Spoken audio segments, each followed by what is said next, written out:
सू जिमो ने मजाक उड़ाते हुए कहा, परिवार के कुलों के बीच किसी भी विवाद के लिए खुलकर लड़ना चाहिए। सू परिवार इससे नहीं हिचकिचाएगा। क्या तुम्हें इस बात की चिंता नहीं है कि ये कपटी काम करके तुम मजाक का पात्र बनोगे? हाँ हाँ। ली परिवार के मुखिया ली जिंग हंसे और सिर हिलाया। युवक, तुम अभी भी बहुत अनुभवहीन हो। मुक्केबाजी समाज में तुमने किसी भी भयावह घटना का सामना नहीं किया है। यह तो उसके सामने कुछ भी नहीं है। क्या ली जियांगटोंग आपकी बेटी है? सू जिमो ने अपनी भौहें थोड़ी सी ऊपर उठाई और एक मामूली सा सवाल पूछा। तो क्या हुआ अगर वह है? ली जिंग ने नाक भान सिकोड़ी। तो फिर मरने के लिए तैयार हो जाओ। हॉल में बिजली की गड़गड़ाहट जैसी तेज आवाज गूंज उठी। इस बीच सू जिमो आगे बढ़ा, मानो आकाश को चीर रहा हो। 8 सीटों वाली चौकोर मेज पल भर में पलट गई और टुकड़े टुकड़े हो गई। यह बहुत तेज था। किसी ने भी नहीं सोचा होगा कि ऐसी परिस्थितियों में सू जिमो खुद को बचाने में असमर्थ होने के बावजूद पहला कदम उठाएगा।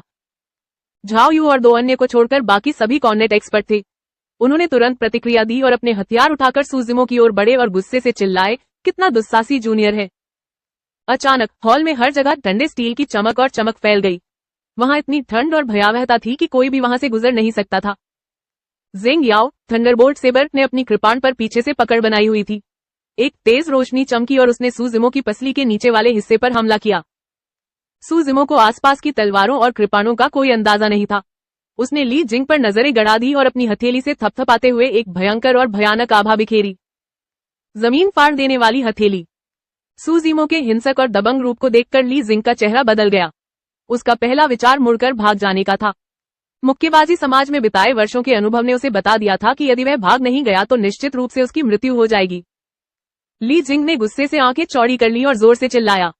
उसके पास हथियार निकालने का समय नहीं था, वह सिर्फ अपनी बाहों से हमले को रोक सकता था।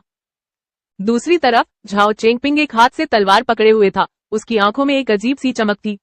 तलवार सू जिमो की आंखों की ओर इशारा करते हुए थोड़ी कांप उठी। झाओ चेंगपिंग ने बहुत समय पहले सुना था कि सू जिमो शारीरिक दमनकारी मार्शल आर्ट का अभ्यास करती है, लेकिन चाहे कोई किसी भी प्रकार की शारीरिक दमनकारी मार्शल आर्ट का अभ्यास करे, उसकी आंखें फिर भी कमजोर ही रहती हैं। स्नैप!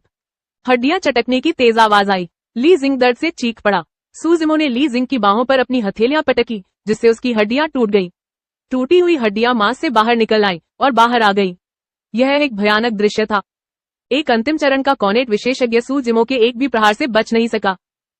हर कोई हैरान था। ग्राउंड रपचइंग पाम का प्रयोग करने के बाद सू जिमो ने आगे बढ़कर ली जिंग को गले से पकड़ लिया। उसी समय सू जिमो ने बाईं ओर एक बड़ा कदम उठाया। उसने झाओ चेंगपिंग का सामना बगल में किया, अपने गाल को अपनी लंबी तलवार की दया पर रखा, जबकि उसका बायां हाथ गाय की जीभ की तरह नर्म लग रहा था, उसके हाथ के चारों ओर लिपटा हुआ। झाओ